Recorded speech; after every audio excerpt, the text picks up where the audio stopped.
Hi guys, ഇനി അടുത്ത ടോപ്പിക്കാണ് ഓവുലേഷൻ ആൻഡ് ഇൻഫെർട്ടിലിറ്റി.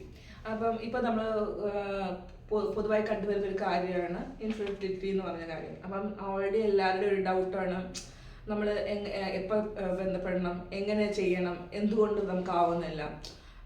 ആദ്യം തന്നെ പറയുകയാണെങ്കിൽ മെൻസ്ട്രൽ സൈക്കിൾ പറയുമ്പോഴാണ് നമുക്ക് ഓവുലേഷനിലേക്ക് എത്താൻ വേണ്ടി പറ്റുള്ളൂ.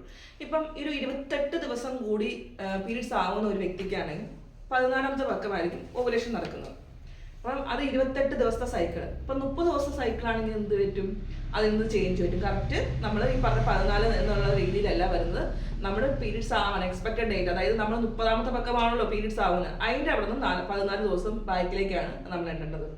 അപ്പം ആ ഒരു ക്ലാരിഫിക്കേഷൻ ആദ്യം തന്നെ. ഇപ്പം 30 ദിവസത്തെ സൈക്കിളുള്ളവരുണ്ട്, 32 ദിവസത്തെ സൈക്കിളുണ്ട്. അപ്പം നമുക്കറിയാം നമ്മുടെ സൈക്കിള് എങ്ങനെയാണ് പോകുന്നത് എന്ന് അറിഞ്ഞിട്ട് വേണം നമ്മൾ ഓവുലേഷൻ ഡേയ്സ് നമുക്ക് കാൽക്കുലേറ്റ് ചെയ്യാൻ വേണ്ടി പറ്റും. അപ്പം അടുത്തൊരു സംശയമാണ്, ഈ ഓവുലേഷൻ ഡേറ്റിൽ മാത്രമേ ആണോ നമുക്ക് ബന്ധപ്പെടേണ്ട കാര്യമുള്ളൂ? ഓവുലേഷൻ ഡേറ്റിൽ മാത്രം ബന്ധപ്പെട്ട കാര്യമുണ്ടോ?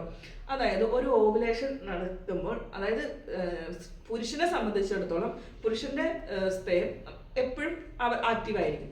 നമ്മുടെ സ്ത്രീക്ക് എന്ന് പറയുമ്പോൾ ഓവുലേഷൻ എന്നൊരു കാര്യം, അതായത് നമ്മളൊരു ബേബി ആവാൻ വേണ്ടിയിട്ട് സാധ്യതയുള്ളത് മന്ത്ലി ഒരു ടൈം മാത്രമേ ഉള്ളൂ. അതായത് ആണുങ്ങൾക്ക് എപ്പോഴും ഉണ്ടോ എന്നെങ്കിൽ സ്ത്രീകൾക്ക് അത് മാസത്തിൽ ഒരു പ്രാവശ്യമേ വരുള്ളൂ. അപ്പം നമ്മൾ ഡെയിലി നമ്മൾ ബന്ധപ്പെട്ടാലും, ഈവൻ നമ്മൾ ഒരു ദിവസം ഏതെങ്കിലും ഒരു ദിവസം സ്കിപ്പ് ആകുന്ന സമയത്തായിരിക്കും നമുക്ക് ഓവുലേഷൻ നടക്കുന്നത്, അല്ലെങ്കിൽ അത് ഏതെങ്കിലും വേറെ എന്തെങ്കിലും കാരണങ്ങൾ കൊണ്ടും നമുക്ക് ഓവുലേഷൻ ആയാലും നമുക്ക് ആവാൻ പറ്റാതെ വരാം. പക്ഷെ എന്നാലും നമുക്ക് ആ ഒരു സ്കിപ്പ് ആയാലും നമുക്ക് ആവാതിരിക്കാനുള്ള ചാൻസ് ഉണ്ട്.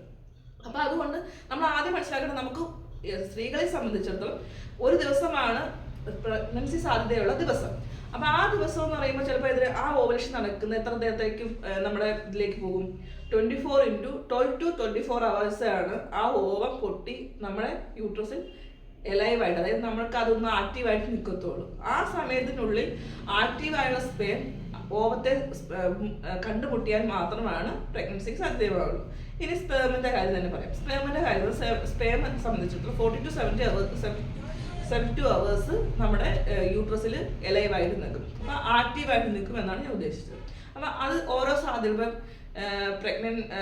അതായത് പുരുഷ വന്ധ്യതയുള്ള സാധ്യതകളുണ്ട്. കാരണം ചിലപ്പോൾ നല്ല മോട്ടിലിറ്റി ഉണ്ടാവില്ല, നല്ല മോർട്ടാലിറ്റി ഉണ്ടാവത്തില്ല, സ്പേമിന്റെ കൗണ്ട് കുറവായിരിക്കാം. ഇങ്ങനെയുള്ള സാഹചര്യങ്ങളിൽ എന്ത് ചെയ്യും, നമ്മൾ ഈ ഇതിന്റെ സാധ്യതകൾ കുറഞ്ഞു.